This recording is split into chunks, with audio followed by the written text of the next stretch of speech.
sur le groupe prévention des conduites addictives que vous avez à l'écran sous la forme d'une cartographie. Toutes les régions ont été sollicitées pour participer et quasiment toutes ont proposé une ou plusieurs personnes. Ainsi, vous voyez que pour la région Nord, il y a le docteur Damien Duquesne. Pour l'Île-de-France, le docteur Zineb Ouazen. Pour la région Bourgogne-Franche-Comté, le docteur Céline Orcet et le docteur Amélie Thérin. Pour la région Auvergne-Rhône-Alpes, Madame Virginie Aliran et Madame Patricia Mur. Je vous laisse lire le nom de leur service. Pour la région PACAC, le docteur Véronique Coutts. Pour la région Occitanie, Madame Laura Struck. Pour la grande région Nouvelle-Aquitaine, Madame le docteur Nadine Cabon.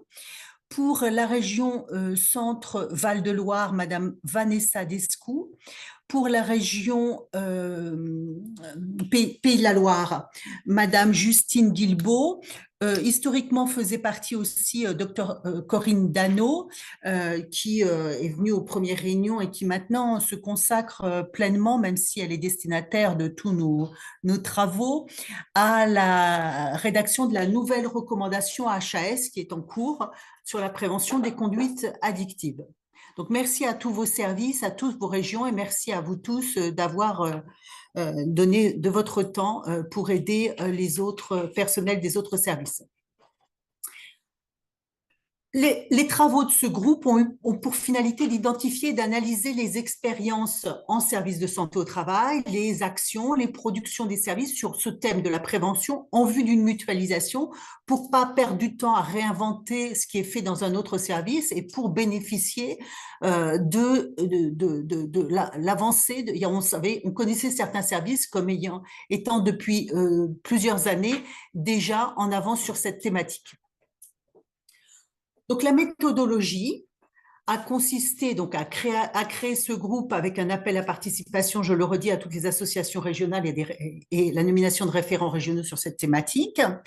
La réalisation d'un état des lieux qui s'est fait en consultant les sites des services de santé au travail, interentreprises, ou en les contactant directement par le biais des référents régionaux. Et encore une fois, je vous remercie parce que cette collecte a été fructueuse. En parallèle, nous avons construit une grille d'analyse de ces supports, une grille bien évidemment que nous avons voulu la plus neutre possible, s'inspirant de la méthode Delphi. Nous avons répertorié et analysé les supports collectés de façon à les catégoriser, pouvoir vous les restituer, vous en faciliter la consultation, mais aussi mettre en exergue ceux que l'on a trouvé les plus adaptés, les plus transférables, les moins spécifiques à un particularisme local. Donc, ne voyez pas ombrage à ce que ce soit pas celui de votre service qui a été fait. Ça, c'est pas un critère de note qualitative, mais de transférabilité et d'utilité au plus grand nombre. Pour ceux qui ont été sélectionnés dans ce qu'on va vous présenter comme le kit, donc des 2 ou 3 outils par catégorie qui nous semblaient à utiliser tout de suite sans avoir besoin de les réécrire. Donc, plus de 250 documents collectés. Il faut savoir qu'au départ, autour de la table, il y avait la notion qu'il se faisait quasiment pas grand-chose dans les services, sauf dans quelques services. Ce n'est absolument pas le cas. Il y a des initiatives. Bien sûr, nous ne sommes pas dupes. Il y a du copier-coller. Chacun peut s'inspirer des premiers qui ont travaillé sur le sujet. Mais il y a aussi des innovations locales. Ces 250 documents, ils prennent la forme de supports de communication différents. Il y a des affiches, il y a des brochures ou guides. On entend par brochure ou guide dès lors que ça ressemble à un livret ou à un livre avec pas mal de pages. Des diaporamas qui sont pour la plupart du temps utilisés localement pour des webinaires, donc parfois assortis d'une consultation sur le site du service avec le replay du webinaire. D'ailleurs, je fais une incise. Cette présentation aujourd'hui est enregistrée, y compris avec les difficultés du début de la réunion, et sera mise à disposition en replay sur le site de présence. Nous avons aussi trouvé des flyers, les classiques flyers, plaquettes, vous savez, qui n'ont de valeur que s'ils sont accompagnés d'une explication de la part du préventeur, des jeux aussi, plusieurs jeux de sensibilisation, la fameuse boîte à outils qui historiquement a été nommée dans le premier service mallette et qui est un regroupement à destination de l'employeur, quelques outils Excel, plusieurs pages Internet qui n'existent que sous la forme de pages Internet et les questionnaires.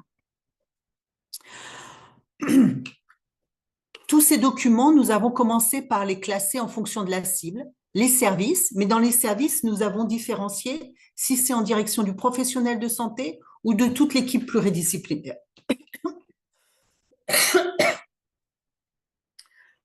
Les employeurs et les salariés.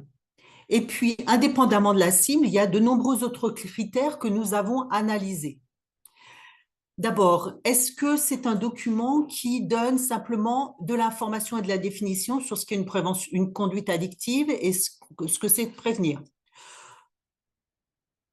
D'autres, nous avons fait le tri aussi en fonction de la substance ou de l'autre conduite addictive ciblée. Il y en a qui ne parlent que de la conduite addictive au jeu en ligne, par exemple. Certains documents étudient les situations de travail, d'autres repèrent et analysent les facteurs de risque professionnels qui peuvent amener à des conduites addictives, et puis quelques-uns, hélas pas assez, analysent le lien avec le travail. D'autres sont des formulations de conseils de prévention qui peuvent être assez généralistes ou avoir des focus sur l'organisation des pots ou sur l'aide à la rédaction du règlement intérieur dans une entreprise ou sur l'aide au service, à l'employeur pour rédiger le DUERP, et puis des conduites à tenir. Elles vous seront détaillées, conduites à tenir par l'employeur en cas de situation problématique. D'autres supports parlent de la clinique liée à tel type d'addiction, de conduite addictive, de consommation et du suivi de l'état de santé souhaitable. Les questionnaires, bien sûr, et bon nombre de documents contenaient des adressographes. Évidemment, la particularité, c'est qu'ils correspondent à un besoin local, donc tous ne sont pas transférables. Nous avons fait une synthèse des éléments communs. Comment avons-nous restitué ces documents? Eh bien, le plus court presque, c'est un exemple. Je dis bien un exemple parce que nous avons fait un choix à partir de nos grilles d'analyse. Un exemple de kit de prévention des conduites addictives qui est organisé en 4 grands types de ressources qui peuvent être nécessaires dans un service de santé au travail interentreprise. Des outils pour former en amont les équipes pluridisciplinaires ou pour les sensibiliser en amont, les équipes pluridisciplinaires. Des outils utilisables au quotidien par l'équipe pluridisciplinaire lors de l'AMT, lors du suivi de l'état de santé, lors de conseils, lors de la traçabilité. D'autres outils utilisables par l'employeur lui-même, dont la mallette, qui est un récapitulatif des outils utilisables par l'employeur. Donc, ce kit de prévention des conduites addictives, il se présente sous la forme d'un tableau qui vous permet d'avoir, dans un tableau synoptique, de façon assez rapide, tous les documents avec les liens hypertextes. L'ensemble des documents, c'est-à-dire les 217, parce que sur les 250, nous en avons gardé que 217, parce qu'il y en a bon nombre qui étaient redondants. En fait, on nous mettait à disposition 10 fois le questionnaire FAST ou CAST. Évidemment, nous n'avons pas gardé les 10. Et donc, vous pouvez retrouver sous la forme d'un A4 tout simple tous les documents organisés avec ce même plan que je viens de vous citer. Sur le site de Présente, ils sont téléchargeables, consultables dans les différentes parties. Et puis, nous avons pensé que vous n'aviez pas tous un tropisme pour l'ensemble des conduites addictives.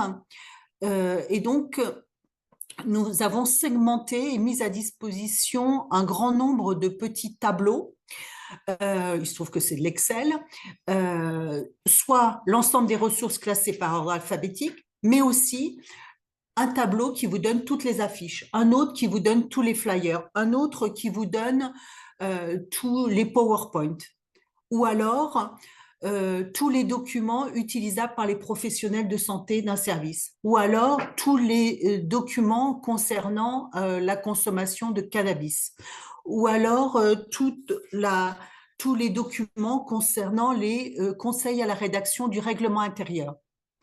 Ainsi, vous voyez, toute la granulométrie est préparée de la plus large à la plus fine pour que vous puissiez ne pas perdre du temps sur le site.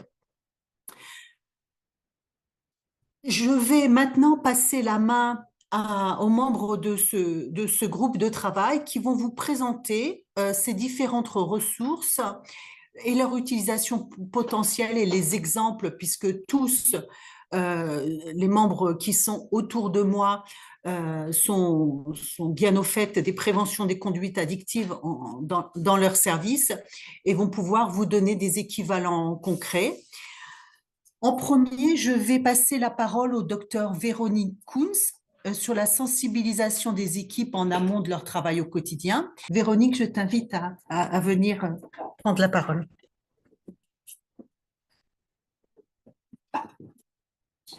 Bonjour à tous, donc je suis Véronique Kunz, médecin santé-travail dans le service Santé-Travail Provence, basé sur Aix-en-Provence, et je suis donc référente sur le sujet pour la région PACA. Donc nous allons voir ensemble l'aspect de la sensibilisation en amont des équipes pluridisciplinaires. C'est un aspect, un préalable en fait, qui est vraiment important évidemment pour optimiser le déploiement de la démarche de prévention au sein de nos services santé-travail, que ce soit sur les aspects individuels ou collectifs. Donc, on va voir idéalement comment pouvoir sensibiliser nos équipes sur ce sujet. Ça passe la suivante, là? C'est à toi, ça c'est avec la souris. Ah, c'est la souris qui passe, pardon. Hop, il faut maîtriser la technique. Hop, voilà. Non, c'est l'autre côté. Voilà, on y est, excusez-moi. Donc, comment faire pour que nous soyons, nous, services santé au travail, des équipes qui soyons sensibilisées et bien équipées au quotidien sur cette thématique de la prévention des conduites addictives. Il est essentiel, effectivement, dans nos services santé au travail, que pour cette thématique, nous ayons tous un abord qui soit et homogène et cohérent entre nos actions donc, de prévention individuelle et nos actions de prévention collective. Nous sommes plusieurs métiers dans nos équipes santé-travail, des métiers qui allons intervenir plus sur les actions en milieu de travail, donc pour les préventeurs, les ergonomes, les AST, et les médecins et les infirmiers qui, eux, vont également intervenir en prévention individuelle. C'est donc essentiel que toutes ces actions, et individuelles et collectives, puissent avoir une vision cohérente sur la question et que ce qui est fait en collectif puisse être applicable en individuel et ce qui est repéré en individuel puisse être déployé aussi en collectif. Donc, c'est important que nous puissions sensibiliser nos équipes pour la connaissance de base à avoir sur cette question et pour bien maîtriser aussi les outils qui peuvent être mis à disposition. Donc, idéalement, pour cela, disposer d'un groupe référent dans le service de prévention santé-travail, un groupe référent conduite addictive qui soit lui-même bien formé, peut-être mieux formé, et qui soit du coup référent et ressource dans le service auprès de ses collègues, ressources en termes de connaissances, mais aussi ressources en termes de méthodologie et de maîtrise des outils à disposition. Donc, vous savez que ces groupes conduite addictive, il y en a souvent dans nos services de santé-travail, et que, bien sûr, ils peuvent être mis en place dans le cadre d'un projet de service, un projet de service qui prendrait bien en compte cette question des conduites addictives. Cette thématique, en effet, l'objectif de l'abord de cette thématique, de la mise en place, pourquoi pas, d'ateliers qui soient annuels ou tous les 2 ans, d'ateliers qui seraient animés par le groupe référent à destination donc des métiers et de ses collègues santé-travail qui vont intervenir sur cette question. L'objectif donc de ces ateliers, de ces sensibilisations, va bien être de répondre à nos missions concernant le conseil sur l'alcool et les drogues. Vous connaissez tous la loi travail sur cette question-là. Nous sommes absolument légitimes et nous sommes attendus sur cette question. C'est important que nous puissions l'intégrer dans nos sujets de santé-travail, que nous puissions l'intégrer au même titre que les autres risques professionnels. Nous répondons à nos missions. Nous savons aussi qu'il existe, on a des statistiques qui montrent la réalité de la prévalence des consommations de substances psychoactives, des conduites addictives dans le milieu professionnel. Nous savons aussi, nous avons identifié, nous avons cette notion bibliographique qu'il y a un vrai lien entre les conditions de travail et les conduites addictives, parfois l'initiation, la majoration des conduites addictives. Donc, ces liens, ces conditions de travail vont être essentielles à questionner, à évaluer, à analyser. C'est à nous de faire peut-être une première démarche via la fiche d'entreprise, on reparlera de tout ça. C'est à nous de pouvoir expliquer que lorsqu'une entreprise a dans ses risques une accessibilité, une disponibilité des substances psychoactives, comme par exemple en restauration, comme par exemple dans le milieu de la santé, pour tout ce qui est opioïdes. Donc, lorsque les substances psychoactives sont accessibles, disponibles, lorsqu'il y a une vraie culture de l'entreprise sur les pots, sur les événements festifs, lorsque dans une entreprise, il y a des risques psychosociaux qui vont être peut-être importants, lorsqu'il y a un usage du numérique qui est voire trop encouragé et qui n'est pas encadré et qui peut éventuellement mener à une addiction comportementale. Lorsqu'on arrive à identifier, lorsqu'on aide l'entreprise à analyser ses conditions de travail sur ces risques professionnels spécifiques, eh bien, il va être important de pouvoir mettre en place parallèlement des actions de prévention qui vont correspondre à ces conditions de travail favorisantes. Donc, ces liens ont bien été identifiés. Donc, nous avons des missions recommandées par les lois, recommandées par les tutelles, par d'autres organismes, l'ANAC, l'INRS, la MILDEC, ces conditions de travail favorisantes, des statistiques, et ça doit vraiment nous encourager à pouvoir mettre en place le conseil du salarié sur cette thématique lors de nos consultations individuelles et à pouvoir mettre en place des actions de prévention collective auprès de nos employeurs. Donc, de l'aider, de lui faciliter le sujet. C'est un sujet déjà qui n'est pas toujours simple pour nous.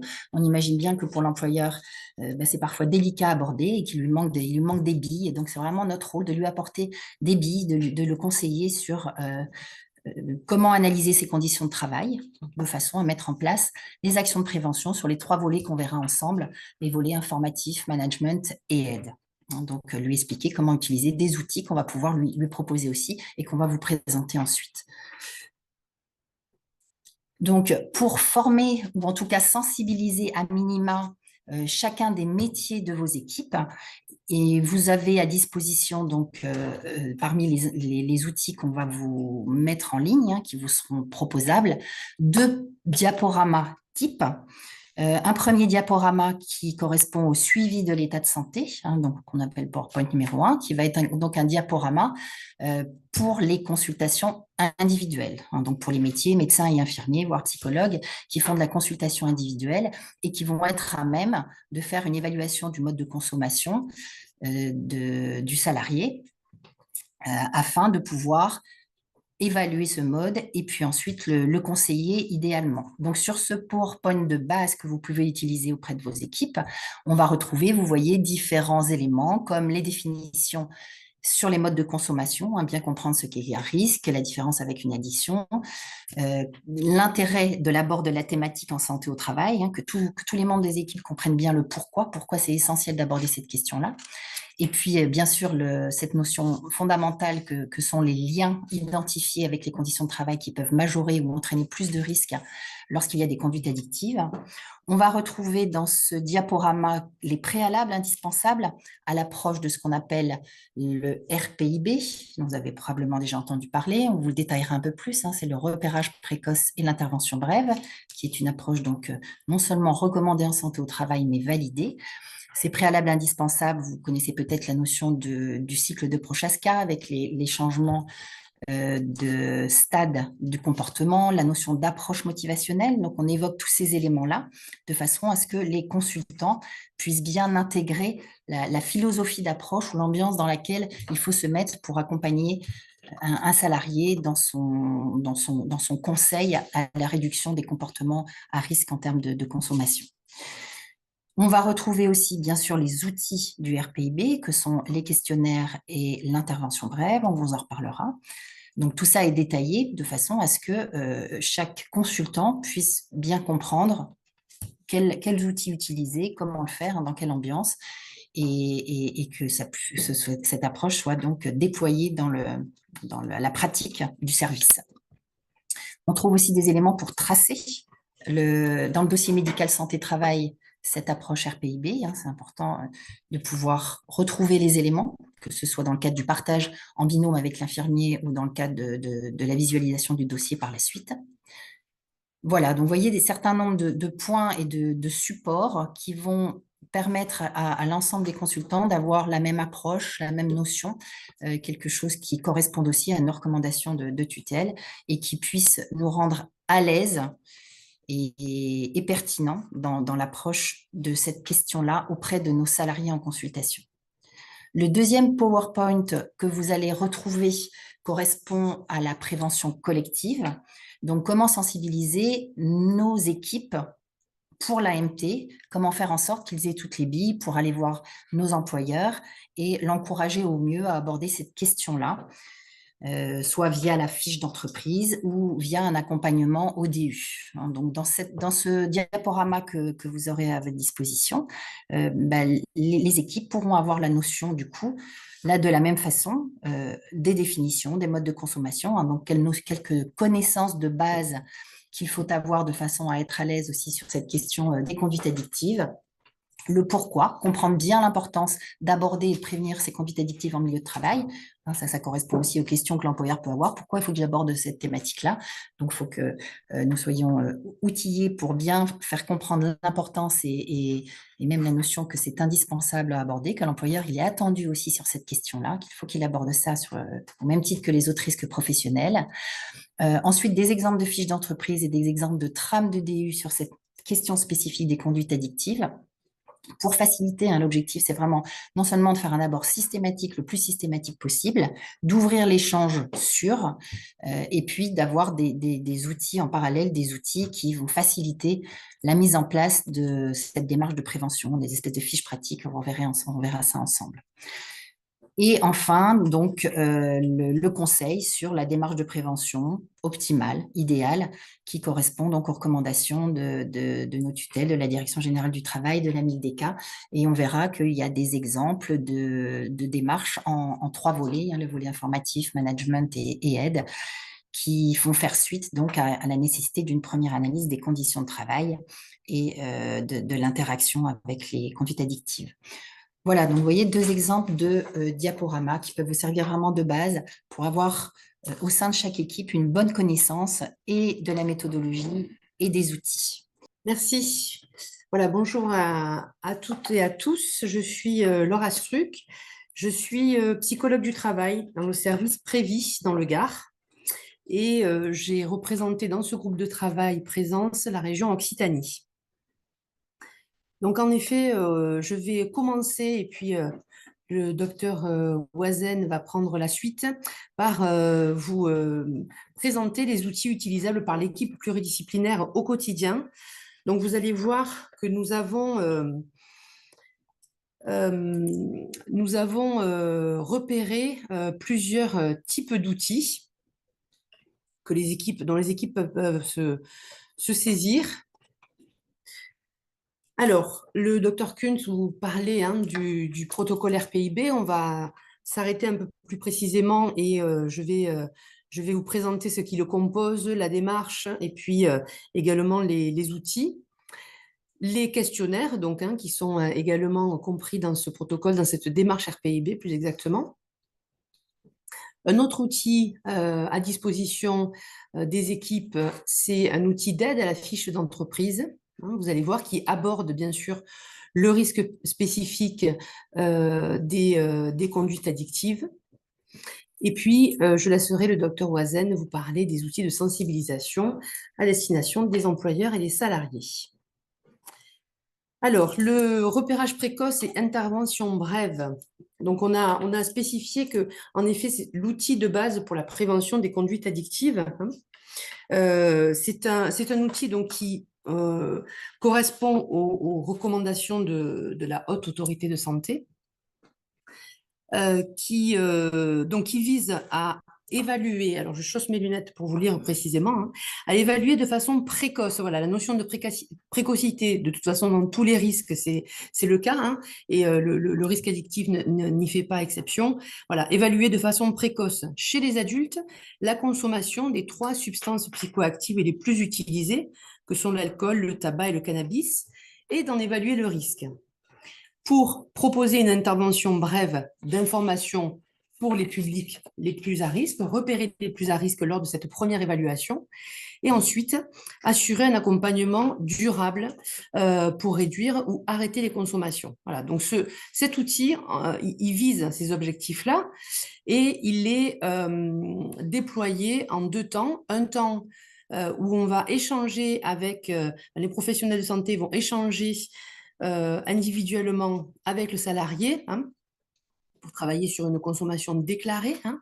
Donc, c'est une prise de conscience de la consommation qui va être, dont le risque va être évalué. Et puis ensuite, il va y avoir un travail d'information et un travail avec des outils de l'entretien motivationnel qui va permettre de repérer et d'aider la personne à aller vers un changement de comportement et dans l'intention, hein, une réduction, voire un arrêt de la consommation. Voilà. Donc, c'est vraiment un outil qui permet de rentrer dans cette thématique, hein, individuellement. Et alors, c'est un outil pour lequel l'HAS dit qu'une seule séance d'intervention brève ou d'entretien motivationnel peut avoir des effets significatifs et durables sur la consommation d'alcool notamment, mais toutes les substances psychoactives sont concernées. Donc, c'est vraiment, l'idée, ça n'est pas de passer forcément beaucoup de temps, mais une information ciblée et qui correspond à un risque évalué peut permettre d'induire un changement de comportement vers de la réduction ou de l'arrêt de la consommation. Voilà, c'est bien ce qui est recherché dans ce type d'outils. Pour pouvoir travailler, hein, à cet outil RPIB, nous avons mis à disposition des questionnaires. Alors, bien sûr que les questionnaires sont validés. On les a mis à disposition sur le site d'Addicted, hein. Il y a d'autres façons de les consulter. Nous, c'est ce choix-là qu'on vous propose. Sur l'alcool, le cannabis, les addictions comportementales, certaines addictions comportementales. Alors, pour les personnes qui connaissent ces questionnaires, vous savez qu'en très peu de phrases et de questions, ils permettent là aussi à une évaluation valide et rapide d'une consommation et du risque associé à cette consommation, hein. Alors, j'ai relevé quelques phrases ou quelques questions pour que ce soit peut-être plus parlant pour les personnes qui n'ont jamais pratiqué ce type de questionnaire. Pour le questionnaire FACE, hein, à quelle fréquence vous arrive-t-il de consommer des boissons contenant de l'alcool? Une deuxième question, votre entourage vous a-t-il déjà fait des remarques au sujet de votre consommation?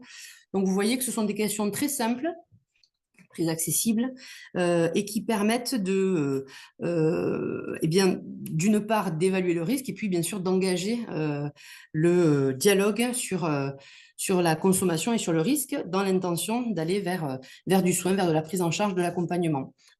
Donc ça correspond, les questionnaires sur le cannabis, sur les addictions comportementales sont sur ce même modèle, hein, d'interrogation et d'objectivation des consommations.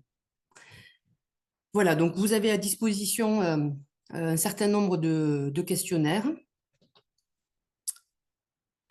Et puis, un dernier outil que on souhaitait vous présenter là, utilisable par l'équipe pluridisciplinaire au quotidien, c'est un outil qui concerne la fiche d'entreprise et plus particulièrement un chapitre de la fiche d'entreprise qui fait le focus sur les substances psychoactives et qui va donc vous aider, hein, à accompagner l'entreprise dans l'évaluation de ce risque, notamment en abordant les obligations réglementaires, en permettant aux chefs d'entreprise finalement à se questionner, à faire un état des lieux sur ces obligations réglementaires, hein.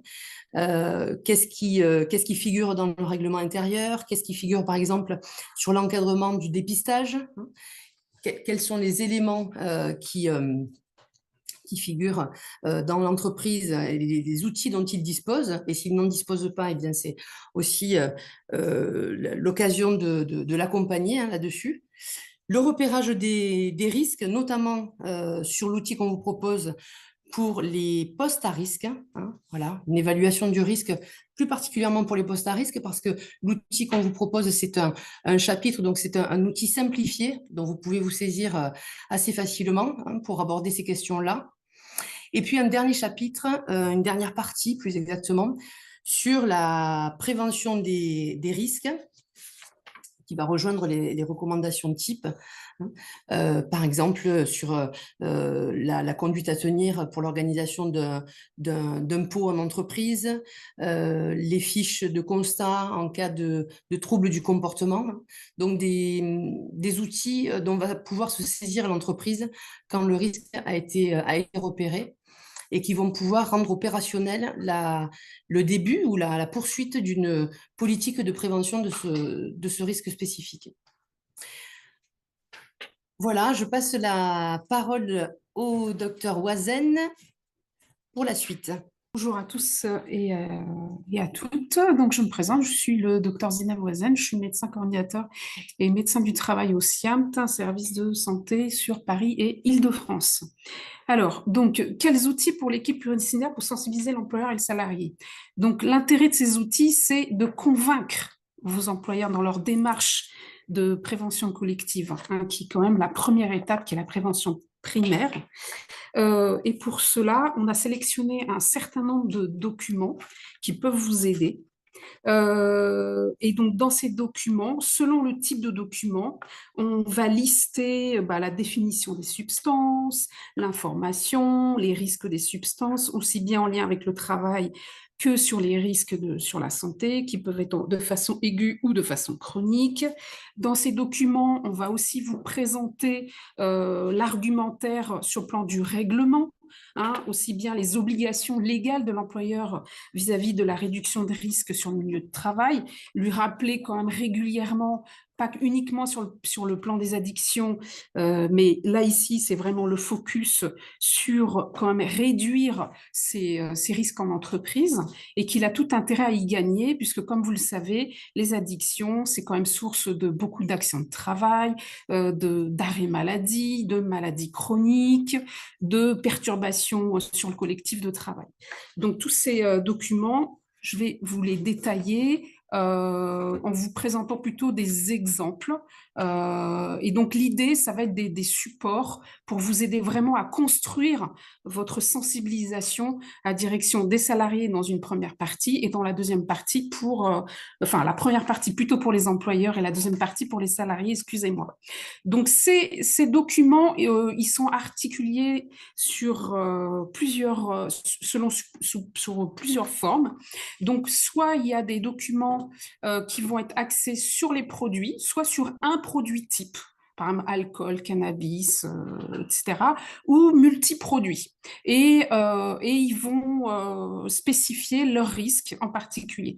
Ou bien, donc les sensibilisations, ça va être pas mal de PowerPoint, ou bien des webinaires, et on a pris en photo les slides des webinaires. Ou bien ça va être des documents d'information, voilà, sous forme de livrets d'information, sous forme de flyers, de plaquettes. Et un certain nombre de services de santé au travail ont mis en place aussi des présentations sous forme plutôt ludique, hein, pour essayer un peu de désamorcer comment dire, parce qu'en fait, souvent, les employeurs ou les salariés, c'est toujours une difficulté de parler d'addiction au milieu du travail. Donc, l'idée d'avoir des outils plus ludiques pour rentrer dans le vif du sujet, ça peut être une manière pour vous de vous saisir de la question.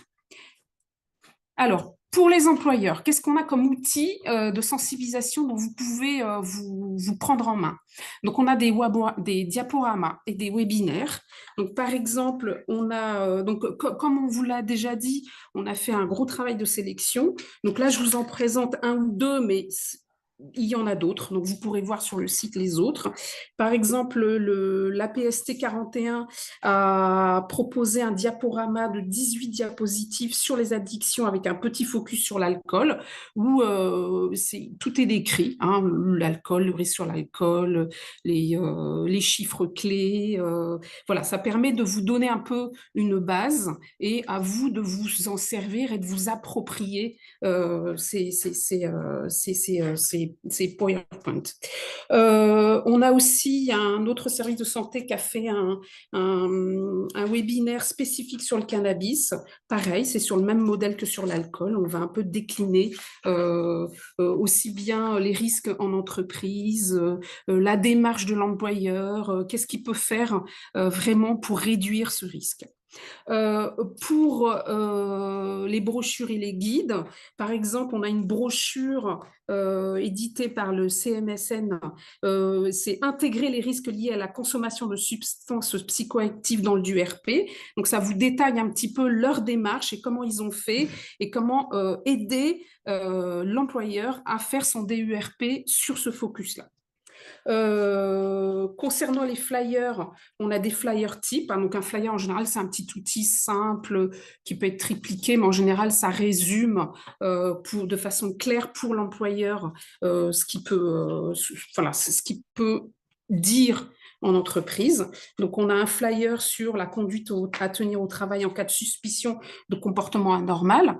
Donc ça, vous savez très bien que c'est une situation qui arrive très souvent. On peut même nous être appelés et leur répondre. Là, au moins, on a quelque chose de concret qu'on peut transmettre et qui peut utiliser et se référer s'il a une situation aiguë liée à une substance, en conséquence d'avoir pris une substance psychoactive par un de ses salariés.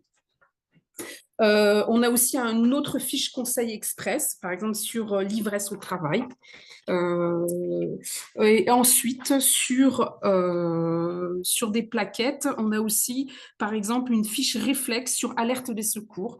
Donc, ça arrive. Enfin, moi, particulièrement, ça m'est arrivé. Qui j'appelle? Qu'est-ce que je fais? Là, il a fait un malaise. Il sent l'alcool. Je crois qu'il a pris un autre produit. Qu'est-ce que je fais? Donc là, on a une fiche réflexe qui permet de dire à l'employeur, bah voilà, lors de vos sensibilisations, tenez, on a une fiche, vous l'adaptez en mettant les numéros de téléphone adéquats à votre région. Ça permet comme ça à l'employeur de savoir quoi faire en cas de situation aiguë. Concernant la sensibilisation des salariés, donc pareil, on a aussi sélectionné des diaporamas, un peu sous le même format. Donc donc vous avez à votre disposition, donc par exemple, un diaporama sur le risque routier et les addictions. Hein. Vous savez très bien que c'est un des fléaux dans les accidents. Vous le savez tous que quand même la première cause de décès par accident de travail, c'est les accidents de la route. Et dans les accidents de la route, les addictions prennent une place importante. Donc là, vous avez des fiches qui vont justement vous aider à prendre en main le risque routier avec le focus addiction. Ensuite, pour les salariés, ce on avait trouvé assez intéressant à vous proposer, c'est les jeux de sensibilisation. Voilà. Alors, les jeux de sensibilisation, ce qu'on a mis, c'est les jeux de cartes. Donc, quelquefois, c'est quand même pas... Ça peut être un peu... Quand on fait des sensibilisations vis-à-vis des salariés, on peut très vite perdre les salariés. Et l'idée, c'est quand même d'apporter quelque chose de didactique, d'interactif. Et là, on a un jeu qui est sous forme de jeu de cartes avec des questions sur les addictions et toutes les questions qui peuvent se rapporter aux addictions, sur les effets, les conséquences et tout ce qui a été déjà détaillé par mes collègues. Voilà, on a aussi un autre jeu qui est des lunettes de simulation, excusez-moi, en particulier sur les effets que l'alcool a sur le comportement et en particulier sur le risque routier. Donc là, on va plutôt vous donner des fiches pour dire comment ça marche, comment est-ce qu'on va les utiliser en sensibilisation. essayer de comprendre et comment est-ce qu'on peut utiliser ces lunettes.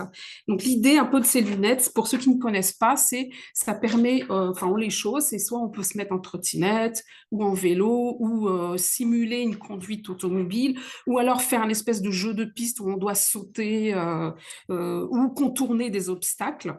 Et en chaussant ces lunettes, et ben, en fait, on se retrouve avec les effets du produit, avec la diminution du champ visuel, le dédoublement, et ça permet un peu de faire comprendre aux salariés, voilà, boire plus d'un verre, voilà ce que ça fait et quels risques ils ont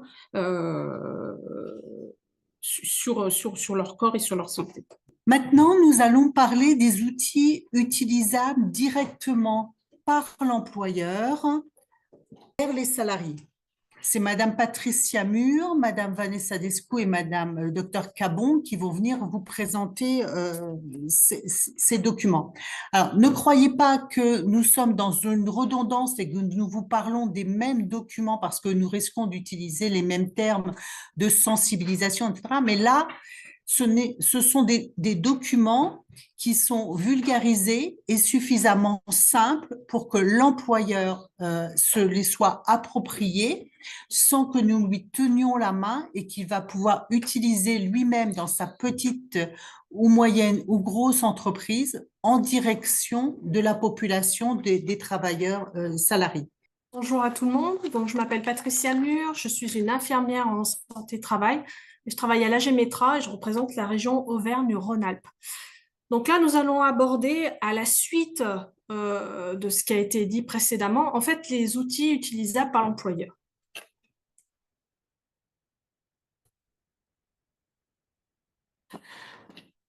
Alors, ces différents types d'outils, comme l'a dit le docteur Leteux, vont pouvoir être disponibles dans une sorte de petite banque de données pour l'employeur, qui pourra utiliser lui-même suite aux différentes sensibilisations qu'il aura suivies et délivrées par les différents services de santé au travail.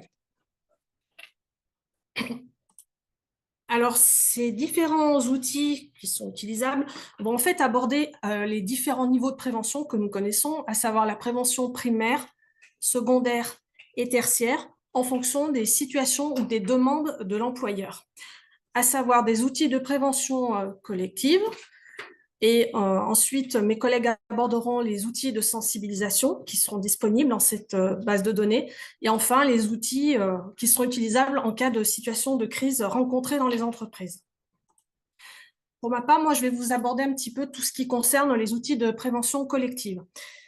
Souvent, les employeurs, suite à la délivrance de la fiche d'entreprise qu'ils récupèrent, ont une obligation qui a été réitérée lors de la dernière loi santé-travail de rédiger et de garder leur document unique d'évaluation des risques professionnels. Ces évaluations, surtout pour ce qui concerne les risques en lien avec les conduites addictives, sont souvent un petit peu compliquées pour eux et ils sont souvent demandeurs de conseils. Nous avons donc compilé certains documents qui sont sous forme de fiches qui peuvent être expliquées dans l'accompagnement de la rédaction de leur DURP par les préventeurs et ou des intervenants du service de santé au travail dans l'entreprise. Nous avons aussi proposé des fiches pratiques un petit peu pour les aider en parallèle de la rédaction de leur DU, rédaction de leur règlement intérieur qui doit aborder tout ce qui concerne les consommations des conduites addictives et du moins les sensibiliser aux conditions de travail qui peuvent favoriser la consommation de substances psychoactives sur les lieux de travail. Enfin, nous avons aussi proposé des fiches pratiques qui vont aider l'employeur pour tout ce qui concerne l'organisation de pots au niveau de l'entreprise, parce que bon, il y a toujours des moments de convivialité qui sont proposés, mais avec leurs limites et dans le cadre des lois qui sont présentes et en respectant la santé des travailleurs. Je vais passer la parole maintenant à ma collègue Vanessa Descou, qui va continuer sur tout ce qui concerne les outils de sensibilisation des salariés par l'employeur. Je représente la région Centre-Val de Loire. Je fais également de la prévention en addictologie dans mon service. Donc, comme l'a dit ma collègue Patricia, nous allons voir un petit peu ce qui est mis en place en outil de sensibilisation pour l'employeur. Donc, on a énormément collecté de documents. Donc, nous les avons triés et il en est ressorti sous différentes formes et formats des affiches. Donc, quelques affiches qui sont remises au goût du jour concernant beaucoup le cannabis, l'alcool, que les employeurs peuvent afficher dans leur salle de pause, dans les différents bureaux, etc. Et puis également des flyers et des plaquettes, donc qui sont faciles aussi à s'approprier. Comme par exemple, il y a des conduites à tenir donc au travail en cas de suspicion d'un comportement anormal ou des fiches conseils express quand il faut faire face à un état évoquant l'ivresse au travail ou aussi des problèmes d'alcool et travail ou consommation de psychotropes, les dangers aussi qu'il peut y avoir quand on utilise du cannabis au travail, avec éventuellement les postes à risque également. Donc, des documents en fait qui sont assez courts et assez faciles à se réapproprier et qui sont vraiment à la portée de tous. Donc, faut pas hésiter à envoyer les employeurs aller les consulter parce qu'ils peuvent se réapproprier ces documents et après les distribuer soit directement à leurs salariés ou alors en les joignant quelquefois, comme on a pu le voir dans certains lieux de travail avec les bulletins de paye ou à mettre à disposition dans les salles de pause. Donc, ces contenus donc, vraiment sont assez simplistes et d'autres sont un petit peu plus complexes, mais vraiment à la portée de tous. Donc, ils peuvent sélectionner tous ces documents par eux-mêmes en fonction de leur utilité et de ce qu'ils souhaitent réinvestir. Donc, il ne faut pas hésiter à les envoyer sur le site Présence. Donc, je vais laisser la parole à ma collègue Nadine qui va vous parler des outils utilisables en cas de situation de crise. Bonjour, je suis Nadine Cavon, médecin du travail du SSTI 33 et je suis la référente dans ce groupe de travail pour la Nouvelle-Aquitaine. Alors, comment identifier les troubles du comportement qui sont les signes d'une crise aiguë? On peut voir des difficultés d'élocution, des propos incohérents, une agitation et une agressivité, une démarche titubante, voire un trouble de l'équilibre, des gestes imprécis, une somnolence, voire parfois un endormissement au poste de travail. Alors, les troubles répétés du comportement, ce sera peut-être des retards ou des absences fréquentes, injustifiées, des départs non motivés du poste de travail, une insouciance vis-à-vis de la sécurité, des maladresses pouvant provoquer des incidents ou des accidents du travail. Alors, il y a aussi des difficultés de concentration ou une baisse de productivité qui peuvent peuvent vous alerter. Que faire? Donc, nous avons dans le protocole, donc il y aura dans le règlement intérieur, pardon, un protocole que vous aurez déjà établi, notamment l'utilisation de l'éthylotest par les personnes préalablement identifiées. Un appel au médecin traitant ou au SAMU si besoin. Il faut prévoir un rendez-vous avec le médecin du travail et organiser le retour à domicile si besoin. Alors, la fiche constat que l'on voulait, aborder ici, qu'est-ce que c'est? C'est un document rempli par l'employeur ou le supérieur hiérarchique en cas de trouble du comportement aigu, pouvant être dû à une consommation de substances psychoactives. Il y a une description des symptômes indiquant la date, l'heure et précisant les éléments figurant dans le règlement intérieur à ce sujet, l'éthylotest, etc., et le protocole de prise en charge. À quoi ça sert? Ça permet de récapituler les faits aigus ou récurrents, de faire le lien entre l'entreprise et le service de santé au travail, et une copie sera remise aux salariés. Cela pourra servir de base lors de l'entretien de retour du salarié dans le service. Voilà, je vous remercie. Je repasse la parole au docteur Le Fleuc pour d'éventuelles questions. Oui, alors il y a quelques questions. Peut-on voir des exemples d'affiches, de flyers? Bien, ils sont, on peut pas, vous avez vu comme il est parfois difficile de mener techniquement un webinaire et il est très compliqué de passer d'une page Internet à un diaporama.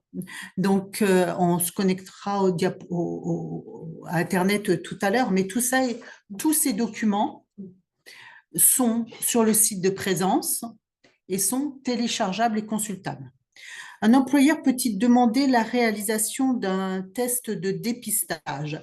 Alors peut-être, on ne va pas vous faire la réponse oralement, mais toutes ces informations sont mises quand vous consultez l'aide à la rédaction du règlement intérieur. Nous vous avons mis, alors pour le coup, plusieurs exemples et toutes les réponses y sont. Je vais ainsi passer la parole à Justine Guilbault qui va venir vous faire un focus sur une mallette, une mallette complète, c'est-à-dire un regroupement d'un certain nombre de documents qui ont été déjà cités, plus quelques-uns que nous n'avions pas eu le temps de vous citer, dans un seul endroit, de manière à pouvoir communiquer de façon exhaustive avec un employeur. Nous vous avons pris un exemple dans le kit. L'objectif n'est pas de valoriser tel ou tel service. Il y a historiquement un service qui avait fait une mallette qui a été plus ou moins reprise ailleurs. Nous vous présentons la mallette Princeps et vous irez voir sur le site si vous voulez voir les autres mallettes. Bonjour à toutes et tous, je suis Justine Guilbault, infirmière de santé au travail du SSTRN, le service de santé au travail de la région nantaise, donc l'ouest de la France. Je suis aussi la référente sur la thématique des conduites addictives au sein des différents centres du SSTRN. Et je représente un peu comme pour les Miss France la région des Pays de la Loire pour le groupe de travail addiction. La consommation de substances psychoactives est une thématique qui questionne depuis longtemps les entreprises. Elle fait l'objet d'une mobilisation croissante des professionnels du monde du travail, mais aussi des professionnels de la santé au travail. Nombreux sont les employeurs, les responsables, les chefs d'équipe, les représentants du personnel qui sollicitent les différents membres de l'équipe pluridisciplinaire de son SPSTI sur la problématique des conduites addictives, bien souvent même un peu tardivement.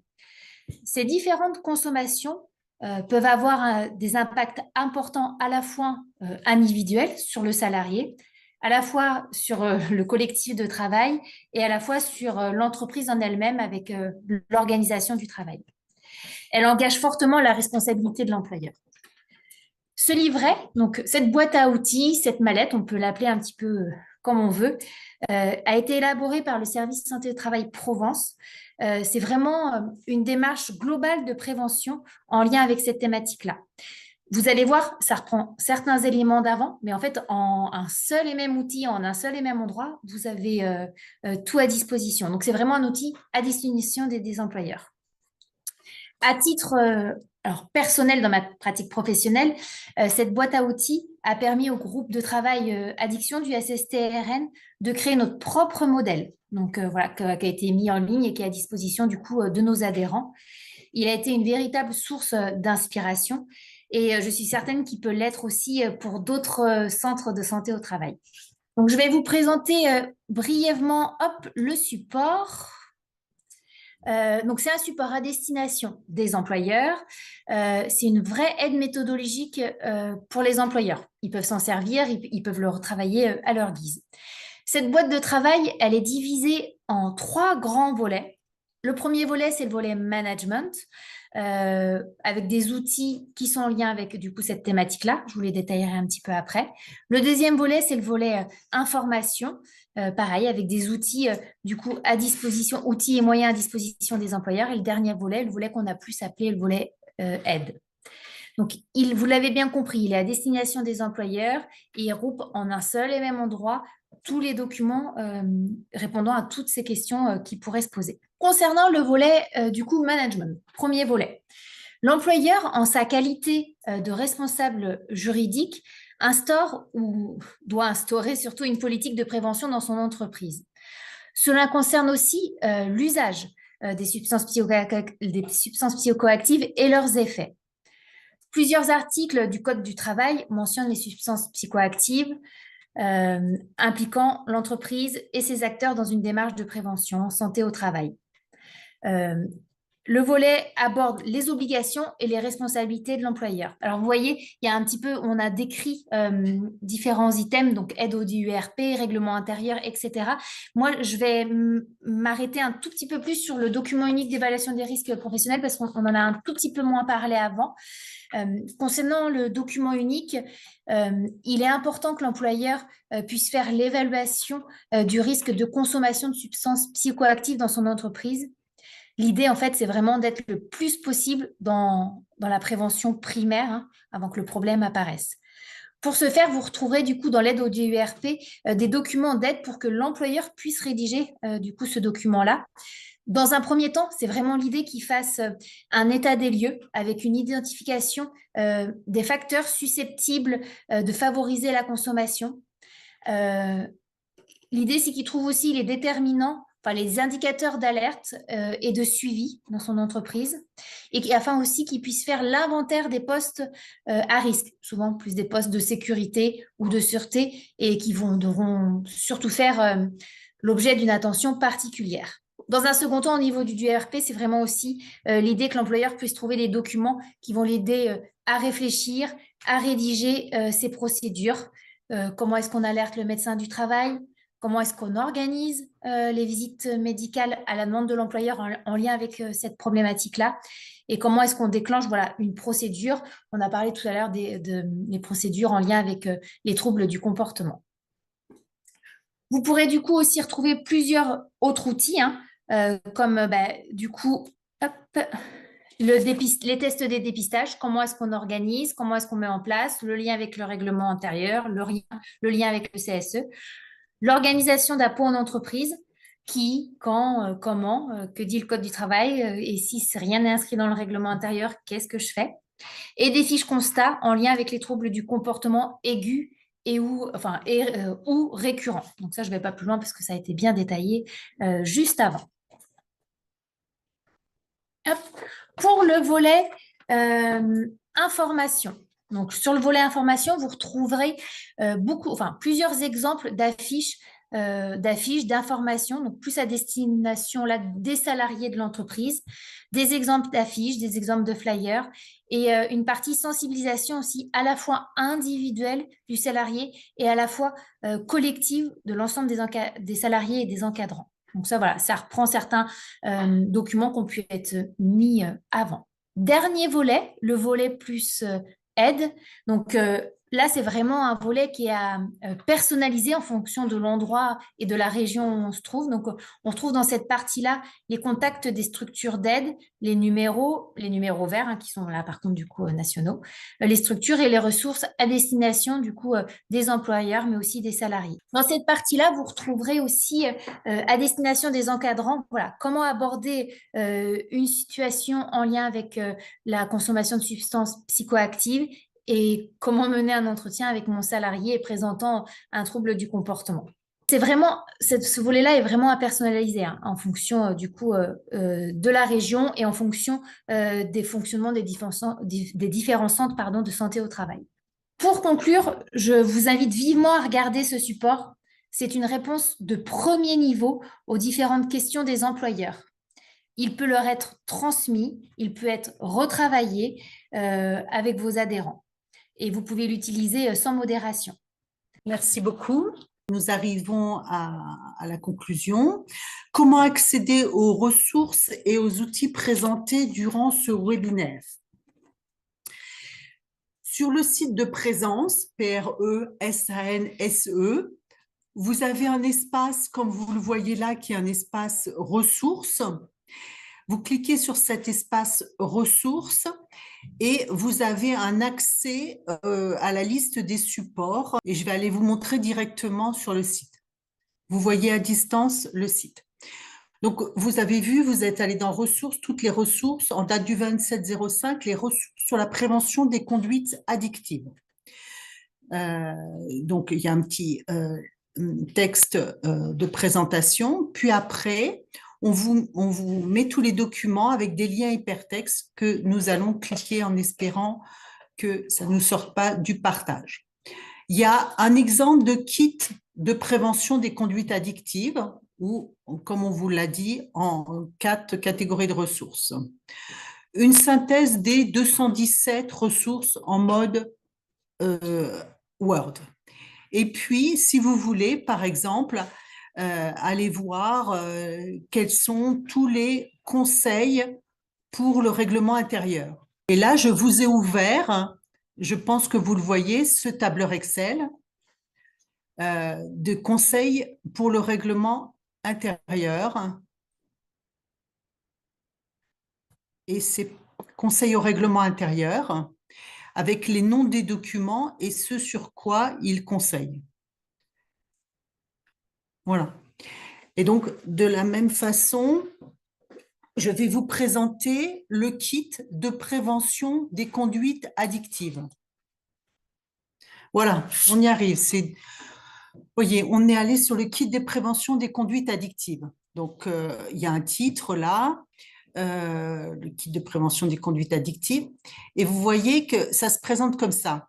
Quelles sont les formations en amont des équipes pluridisciplinaires, en particulier les formations en direction des personnels de santé? Vous avez un exemple. Là, c'est l'exemple, on vous a proposé le diaporama d'un service du Sud et vous en disposez. Si vous cliquez dessus, vous allez ouvrir le diaporama.